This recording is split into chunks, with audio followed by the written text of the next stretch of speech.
Bonsoir chers frères et sœurs. Aujourd'hui, nous allons essayer de méditer sur la foi des Africains. Les missionnaires sont venus enseigner l'évangile de Jésus-Christ avec les valeurs occidentales. Mais nous, Africains, conformément à la vidéo que j'ai faite la dernière fois, je demandais aux panafricains, aux Kamites. Notre problème, c'est de réfléchir sur les raisons pour lesquelles, malgré nos pouvoirs surnaturels, les Occidentaux sont venus à bout de nous. Pourquoi? C'est à cela qu'il faut réfléchir. Donc ici, il faut combattre cette guerre culturelle. C'est une guerre culturelle. Faire passer les voyants pour des sorciers. Que signifie être sorcier?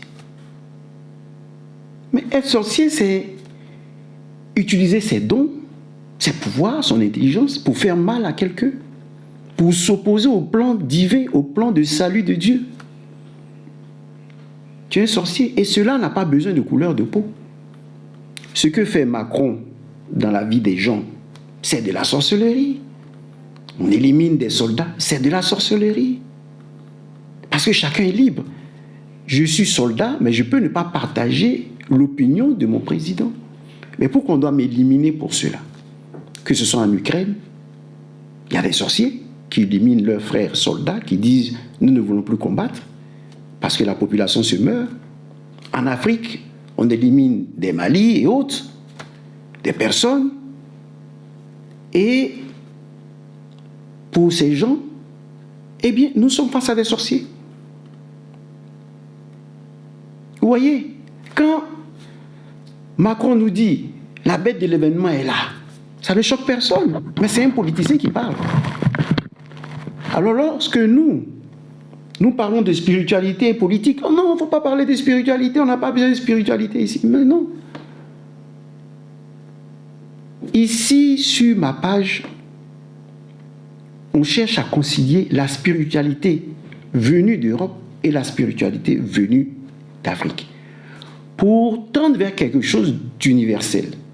On ne cherche pas à se cloîtrer dans nos traditions pour dire non au modernisme, non à l'évolution, non. Vous voyez, de la Bible, ce qu'il faut retenir, quand on demande à Jésus, quel est le plus grand commandement? Qu'est-ce qu'il dit? Aime Dieu par-dessus tout et aime ton prochain comme toi-même. Saint Augustin, qui est un Africain, Saint Augustin est d'origine africaine. Il nous dit, aime et fais ce que tu veux.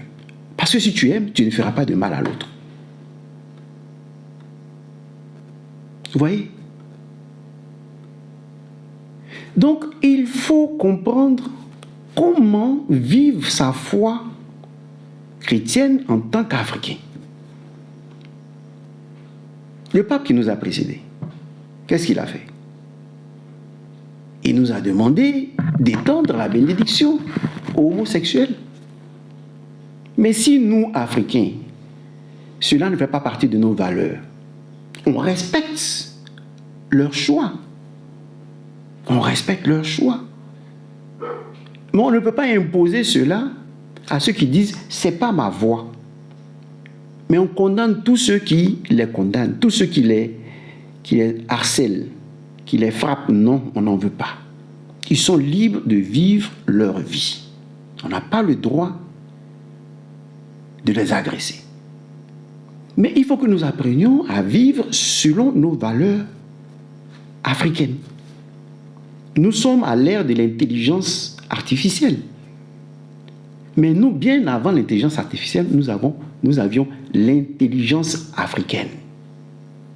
L'intelligence naturelle. Nous sommes en contact avec des forces de la nature. Mais tout dépend de la disposition de notre cœur. Si nous sommes envieux, eh bien ce sont des esprits mauvais, les forces de la nature mauvaise qui vont prendre possession de nous. Quand on dit Caïn tua Abel, parce qu'il était mal disposé en lui-même. Si tu es mal disposé en toi-même, tu vas prendre l'eau chaude pour aller verser sur le visage de ta coépouse, de la coépouse. Parce que tu es mal disposé en toi-même. C'est de la sorcellerie. Si tu es mal disposé en toi-même, tu vas mijoter des plans démoniaques. Donc la sorcellerie, ce n'est pas le fait de disposer de pouvoirs surnaturels. C'est le fait d'utiliser ce que nous avons pour le mettre au service d'un plan diabolique, machiavélique, du mal. Voilà ce que vous devez comprendre. Donc ici, météo politique ivoirienne, mais ici, qui est sur la page « La vérité vous rendra libre », dit ceci à celui qui est venu faire une enquête en Côte d'Ivoire, en Afrique. Je ne sais pas si c'est la Côte d'Ivoire ou c'est l'Afrique, je n'ai pas pris le temps de le savoir. Il ne doit pas appeler sorcier une personne africaine, une voyante, qui dit « je suis une voyante gendarme ». Elle n'est pas une sorcière gendarme. Elle est une voyante gendarme. Parce que en mettant ce vocable dans la tête des gens, tu es sorcier, tu es sorcier, tu es sorcier, à la fin, les gens sont obligés de se cacher et de ne pas exprimer leurs dons, de ne pas mettre leurs dons au service de la population. Alors, suivez ce reportage-là. Avec une sorcière très réputée. La voici qui arrive en 4x4. J'ai rendez-vous avec une sorcière très réputée. La voici qui arrive en 4x4. Elle n'a manifestement pas de problème de fin de mois. Ça va bien? Oula. C'est mon dernier fils. Bonjour. Oui, Alfred.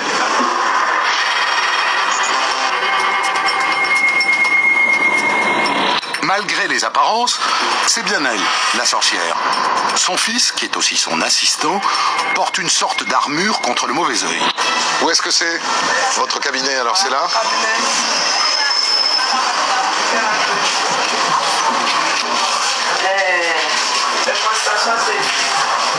D'accord. Cette sorcière est une légende dans le métier.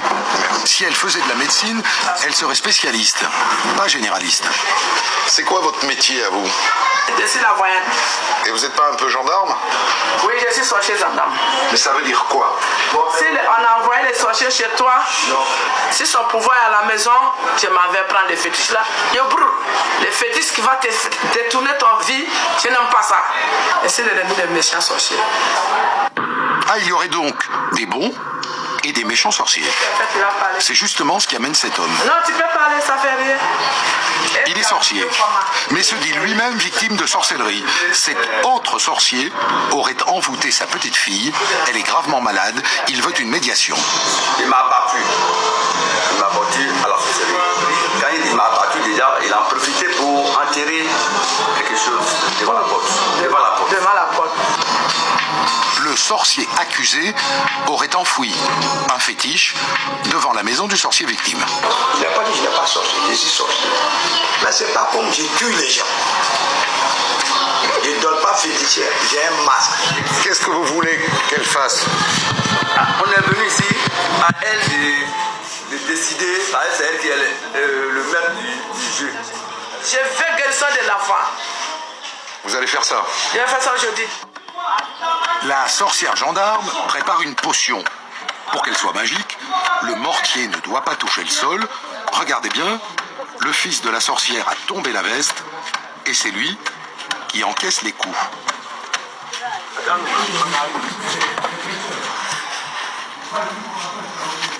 La potion est prête. L'urgence est maintenant d'aller sur place, tordre le cou au mauvais sort. La sorcière et sa suite prennent la route.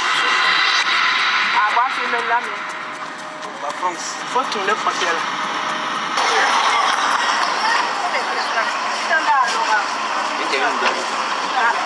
Le sorcier victime jure qu'il a vu son rival enterrer un fétiche maléfique sur le pas de sa porte.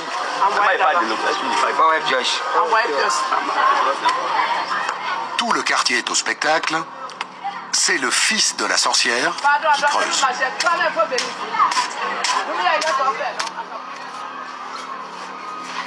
S'il n'y en a pas, je vais te souffler. S'il y en a, je mets l'eau. Je vais voir.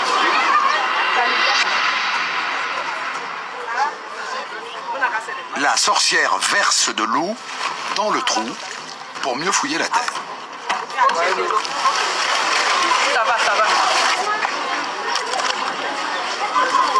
Tu as dit la vérité. Ce qu'elle a dit, c'est la vérité. Il y a un mauvais sort. Il y en a.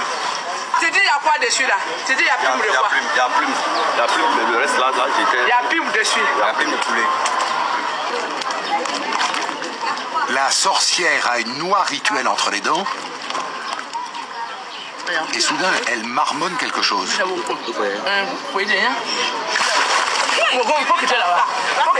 Et d'un coup, son fils tombe en transe au moment même où sa mère trouve le fétiche.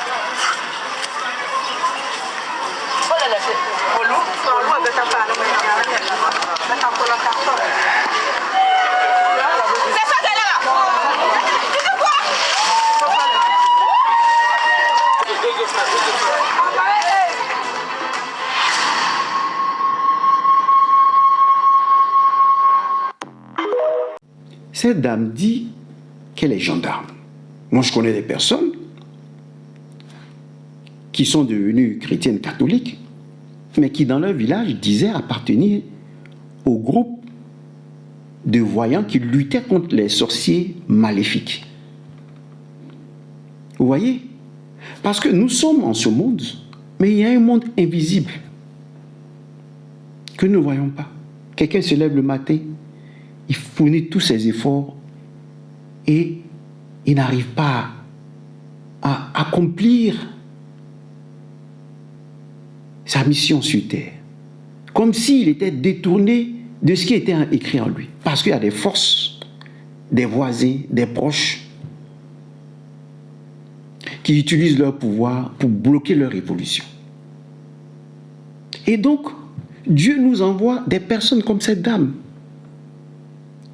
qui sont des gardiennes, sinon des gardiens des étoiles de leur prochain. Donc, on les appelle des voyantes gendarmes. On ne doit pas les appeler des sorcières. On ne doit pas appeler des sorcières. Voilà ce que vous devez comprendre. Et je voudrais pour ce faire laisser cet évangéliste, cette dame, parler de ce qui se passe par exemple à Abidjan. Écoutez-la parler. Je dis, si tu connais le prix que certaines personnes payent pour être dans leurs grosses voitures, dans leurs grosses maisons, là, tu n'allais pas envier quelqu'un. La source de certaines richesses là, si tu sais ce qu'ils font en bas, tu n'allais pas envier quelqu'un. Il fallait que je vienne ici à Angré pour voir que quelqu'un peut garer un véhicule de 100 millions pour se laver au milieu de la route à 1h du matin. D'autres cassent Canaries à 2h du matin. C'est à partir de minuit jusqu'à 4h du matin que Abidjan est Abidjan. Certaines personnes même attrapent les folles là pour aller coucher elles. D'autres vont dans les cimetières coucher cadavres, les morts. C'est quel sacrifice les gens ne font pas ici. Mais dans la journée quand tu les vois là, tu dis hey, je suis en retard. Il dit l'argent propre n'est jamais en retard. Faut te calmer. Voici nos influenceurs, influenceuses là, qui sont sur les réseaux sociaux là, qui ont montré, qui ont miroité la vie de Louga, la vie de princesse à nos petites soeurs, à nos filles là. Je vais vous dire une chose, la majorité sont des prostituées, blanchiment d'argent, dans des rituels. Toi tu les envies. Et si moi aussi pour donner voiture à ma maman. Mais attendez, ce sont des personnes qui ne peuvent même pas dire exactement la source de leur richesse. Les chauffeurs de Yango, les corps habillés qui travaillent les nuits là, ils peuvent venir dire si ce qu'il dit là c'est faux, mais c'est vrai. Tout ce qui brille n'est pas de l'or. Tu vois le gars dans la journée, non, tu dis voici un pain Alors que ce même gars-là, il est sodomisé. Pour garder son poste là, on va le sodomiser, chercher son derrière.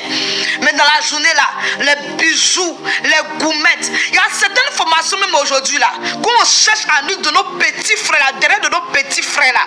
Mais comme ils veulent travailler, ils ne peuvent pas laisser plusieurs femmes mariées dans les services pour garder l'emploi. Ils sont obligés de coucher avec le patron. On leur fait du chantage. Mais tu la vois, tu l'envies. Ouh, regarde dans quelle voiture elle est. Elle a tout. Les gens ont des sales vies. Au prix de... Je suis quelqu'un aussi. J'ai dit... Faut vivre ta vie. Tu es 2 fois plus heureux, plus heureuse que ce que tu envies là. Oui, 2 fois plus heureuse. Tu as eu ton cabato pour manger, ton foutou pour manger sauce graine. Tu as eu ton riz pour manger, mange ça bien. Et puis prie ton Dieu, un jour pour toi va prendre. L'argent sale là, il y a la dignité. La parole de Dieu nous dit dans le livre de Proverbes 17 verset 1. Vaut mieux habiter dans une maison où de pain sec et il y a la paix qu'une maison nourriture est versée et puis c'est querelle. Tu n'as même pas la paix du cœur. Il y a des richesses là. Faut pas envier. Aujourd'hui, vous voyez les immeubles tombent d'Abidjan là. Ça s'écoute parce que les ingénieurs sont pas forts, les maçons sont pas forts. Mais c'est Dieu même qui voit qu'il y a certaines richesses qui sont basées sur le sang humain. Dieu même détruit ces réalisations là. On parle même d'enlèvement là. Je vais vous dire une chose. Aujourd'hui là, il y a des hommes là. Tu as mangé son argent. Je veux dire à nos soeurs là, faites attention. Tu as mangé son argent, tu dois le suivre des chiens. Il t'a invité dans un restaurant, tu as mangé sa nourriture, tu dois le suivre des chiens. Aujourd'hui, les gens sont dans les rituels. Je te touche, tu me suis. Il t'a touché là, tu le suis. Même les enfants qu'on enlève. Un enfant, il sait que le monsieur, c'est pas son papa. La maman là, c'est pas sa maman. Mais en fait, ils sont dits. Ils te touchent là. Peu importe ton âge, tu vas le suivre comme un enfant. C'est comme ça. C'est avant là, on tentait nos parents de sorciers dans les villages là. Et les sorciers, arrêtez de tenter les vrais sorciers même là. Ils sont habillés ici. Ils sont stylés. Il dit, prends ta situation et puis il faut avancer. Prends ce que tu as et puis il faut avancer. Que le Seigneur te bénisse. Et puis n'envie pas ce qui brille. Il faut prier ton Dieu. Pour toi aussi va prendre un jour. Tu as compris? Ce qui est parfait là. Souvent là, il y a un iceberg en bas. Que Dieu nous bénisse. Shalom et puis bonne fête de... Après l'avoir écouté, je voudrais parler ici de la messagère de grâce. Un crime est commis. Le monde occidental, qu'est-ce qu'il va faire? Il va demander de faire des enquêtes. Ils vont chercher à regarder les caméras pour dire quelle voiture qui est passée ici, mais puisque les jeunes ne sont pas descendus, ils sont allés à vive allure. Est-ce que les caméras sont capables de prendre l'immatriculation? Nous ne savons pas. Mais ce qui est certain, c'est que les parents ne savaient rien de ce qui est arrivé à leur fille Grâce. Et voilà que une prêtresse est là. C'est une prêtresse africaine, un médium africain, une voyante africaine. Mais qui ne le fait pas au moyen de ses efforts. C'est-à-dire dans l'au-delà. Grâce voit une personne par laquelle elle peut passer pour communiquer avec l'humanité, avec les gens qui sont là. C'est-à-dire que c'est une belle étoile. Cette femme est une lumière. Donc, Grâce, dans l'obscurité de la mort, voit la lumière et dit, ah, je vois une lueur. Donc, je peux passer par cette lumière-là pour parler au monde. Et elle passe par cette dame que vous voyez là. Regardez-la.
Alors cette dame, elle passe et elle dévoile les gens qui l'ont, les auteurs de sa mort. Elle résout des années d'enquête qui vont aboutir à rien. Elle, par cette simple dame, sont des pouvoirs surnaturels. C'est-à-dire, elle est prédisposée à entrer en contact avec les âmes de l'au-delà. Comme, Padre Pio, Saint Padre Pio, qui parle avec les âmes de l'au-delà, ou des gens qui ont le don de parler avec les âmes du purgatoire. Elle les résout des années d'enquête. Demain, si le président Laurent Gbagbo est là, on va faire des propositions pour ces personnes-là. Elle, de par son don, on peut l'introduire dans la police, dans la gendarmerie. On peut lui faire avoir des formations. L'Église peut l'utiliser, je parlerai de ça demain. Vous voyez, parce que dans la vie métaphysique, dans le monde métaphysique, on va parler en Occident de voyance. Elle permet au ciel, à l'au-delà, de communiquer avec les vivants. Elle nous donne la preuve que l'au-delà existe. Il y a une vie de l'autre côté. Quand on meurt, on ne disparaît pas. Quand on meurt, on suit un parcours, une élévation vers Dieu. Et en allant vers Dieu, elle dit, comme le Seigneur dit, si tu portes ton offrande à l'autel et tu te souviens que ton frère, tu as quelque chose contre ton frère, viens réconcilie-toi avec lui avant de partir. Quand elle a été percutée, elle est morte, elle était fâchée avec ceux qui l'ont éliminée, inconsciemment, parce qu'ils étaient ivres. Et qu'est-ce qu'elle a fait? Elle dit, cette voiture ne bouge pas. Vous avez vu le signe qu'elle a fait? Elle dit, si vous bougez, eh bien je vous élimine. Le corbillard, les gens qui y sont et tout. Il faut que je me réconcilie avec ces frères-là, que je leur dise, ce que vous avez fait, je ne l'ai pas apprécié, ce n'est pas bon. C'est une fois qu'elle a fini cela, qu'elle est partie jusqu'au cimetière et a accepté d'être enterrée. Mais malgré tout, elle pleurait. Voyez? Et ça, c'est un conseil donné à tous les chauffards, à tous les jeunes qui boivent. Voilà Ouattara qui vous a donné 2 semaines pour boire. Et pour dire, soyez sobre quand vous êtes au volant d'une voiture. C'est le conseil qu'elle a donné aux gens. Vous fauchez la vie d'une jeune dame qui avait tout l'avenir devant elle. Ça fait mal au cœur. Ça peut être votre enfant. Ça peut être votre parent. Ça peut être votre maman. Donc, une manière de dire à la jeunesse que Ouattara rend ivre. Je rentre dans la politique cette fois-ci pour vous faire comprendre que un chef d'État ne doit pas permettre l'alcool. Et c'est sérieux, pourquoi ça s'est passé? Les zones de maquis, les 12 maquis. Et voilà la conséquence. Vous voyez, un chef d'État qui dit aux jeunes, allez boire, voilà ce que ça conduit. On s'entretue. Une jeune fille si belle, si jeune, si souriante, est partie par la faute de quelqu'un qui a bu, c'est-à-dire pour ses désirs, pour ses plaisirs. Esclaves de ses désirs, ils sont allés, ils ont fauché la vie. Ça peut arriver à quelqu'un. Oui, à l'improviste, tu peux faire un accident. Nous pouvons tous faire un accident. Mais quand tu le fais par ta faute, parce que tu n'es pas sobre, mais ce n'est pas bien. Tu as rendu une famille malheureuse. Donc, vous voyez, ces personnes-là ne sont pas des sorcières. Ces personnes sont des voyantes. Il faut respecter cette dame qui a été la messagère de grâce, qui a permis, comme un prêtre de l'Église catholique, de confesser grâce après sa mort. Quand le Seigneur dit, celui qui pêche contre le Fils de l'homme, ce péché vous sera pardonné. Mais celui qui pêche contre le Saint-Esprit, ce péché ne sera pas pardonné. Si elle avait péché contre le Saint-Esprit, elle ne serait pas venue, on ne lui aurait pas permis de venir. On l'aurait jeté en enfer. Mais ce n'est pas sa faute. Voilà, elle a été fauchée. Elle est venue se réconcilier. Le fait de dénoncer, là, c'est se réconcilier et demander à la personne de ne plus recommencer. C'est ce qui se passe. Il ne faut pas voir ça de manière mauvaise. Non. La personne meurt, elle quitte son corps. Elle voit celui qui l'a assassiné. Elle vient dire, c'est toi qui l'as fait. C'est une manière de se réconcilier. Sa colère ne la porte pas devant l'autel de Dieu. Elle ne va pas devant Dieu avec le cœur fâché. Donc quand les cercueils agissent comme ça, ne vous plaignez pas. C'est une question. La personne ne peut pas aller avec la colère dans son cœur. Elle ne peut pas être accueillie au paradis. Parce qu'elle est fâchée. Vous voyez? Donc ici, il faut dire à ces Occidentaux de ne plus appeler sorciers ou sorcières. Les sorciers et sorcières, c'est tous ceux qui sont partout, qui détruisent l'humanité, qui font des guerres. Ce sont des sorciers. Les gens qui font des festins et des enfants, ce sont des sorciers. Mais ces personnes-là, cette femme gendarme, elle dit je suis gendarme. Parce que dans le monde de l'esprit, elle est vraiment gendarme. Et elle, là, elle peut être intégrée dans l'armée. Elle peut être intégrée chez les gendarmes. Pour libérer les gens. Puisque en Côte d'Ivoire, on te condamne pour sorcellerie. On juge les gens pour sorcellerie. Alors pourquoi ces personnes-là ne sont pas embauchées dans la gendarmerie? Lorsqu'on accuse un sorcier, ces personnes peuvent aller témoigner, montrer qu'effectivement, il y a des sorciers. La justice ivoirienne devait intégrer ces personnes. Cette femme gendarme doit avoir un salaire. Elle doit travailler au sein de la gendarmerie, puisque la justice ivoirienne juge les sorciers. Vous voyez, c'est ça le retour aux sources. Retourner aux sources avec nos valeurs. Et je parlerai de l'Église demain. Alors regardez, eux, comment ils présentent leurs voyants. Ils ne l'appellent pas sorcier ou sorcière, regardez. Approche et une étrange histoire attribuée à Baba Vanga refait surface. Pour rappel, Baba Vanga était une voyante bulgare aveugle, devenue célèbre pour les nombreuses prédictions qui lui ont été attribuées au fil des années. Selon une légende qui circule, le 12 août 2026 approche et une étrange histoire attribuée à Baba Vanga refait surface. Pour rappel, Baba Vanga était une voyante bulgare aveugle, devenue célèbre pour les nombreuses prédictions qui lui ont été attribuées au fil des années. Selon une légende qui circule à son sujet, elle aurait prononcé cette phrase mystérieuse. Le jour où le soleil portera un anneau noir au-dessus de l'Europe, le voile tombera. Aujourd'hui, certains internautes font le rapprochement avec l'éclipse solaire du 12 août 2026. Mais ce n'est pas tout. Plusieurs récits attribués à Baba Vanga évoquent également des phénomènes étranges qui accompagneraient cet événement. Le ciel pourrait prendre une apparence inhabituelle, des perturbations pourraient être observées, et surtout, cette éclipse symboliserait, selon cette interprétation, le début d'une nouvelle période plutôt qu'un simple phénomène astronomique. Alors, prophétie oubliée, légende inventée au fil des années ou simple coïncidence? Une chose est certaine, une éclipse solaire aura bien lieu le 12 août 2026. Et toi? Eh bien, je voudrais conclure sur ça.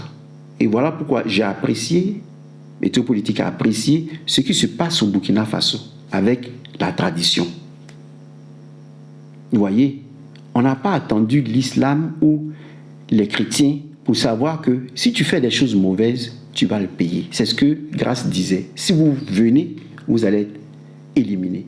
Parce que vous n'avez pas participé à la découverte de la vérité. Moi, je m'impose, je passe par cette dame pour vous montrer la vérité. Et la vérité va libérer ces jeunes.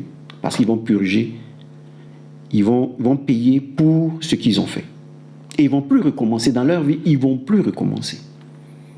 Ils ne vont plus boire pour monter dans une voiture. Ils ne vont plus cacher leurs crimes. Voilà ce que nous appelons retour aux sources. Si nous ne retournons aux sources avec ces valeurs-là, les Européens ne pourront plus nous atteindre. Voilà pourquoi on veut nous présenter comme des sorciers, des sorciers, des sorciers. Eux, ils ont eu à éliminer les sorciers chez eux. C'est maintenant qu'ils se sont réconciliés avec les sorciers. Nous ne devons pas le faire.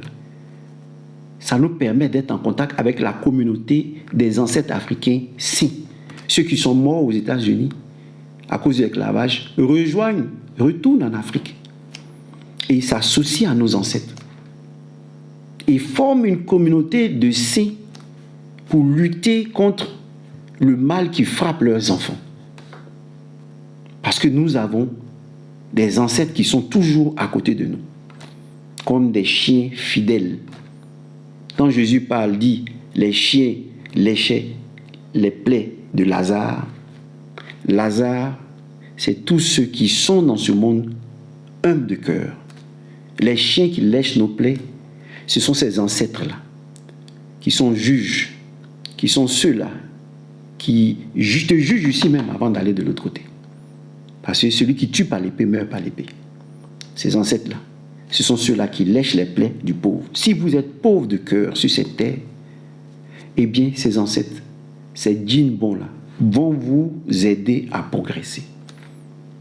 Si vous êtes mauvais, eh bien, vous serez envoûté par ces djinns. C'est quand le Seigneur rencontre la Cananéenne et il lui dit, il n'est pas bon de prendre le pain des enfants pour le donner aux petits chiens. Ce sont les chiens mauvais. Les petits chiens mauvais. Donc, si votre cœur n'est pas tourné vers Dieu, vous n'adorez pas Dieu, le Dieu unique, et vous adorez des divinités, eh bien, ces divinités mauvaises vont prendre possession de vous et vous perdre. Vous voyez? Donc, ces ancêtres-là sont appelés des fidèles.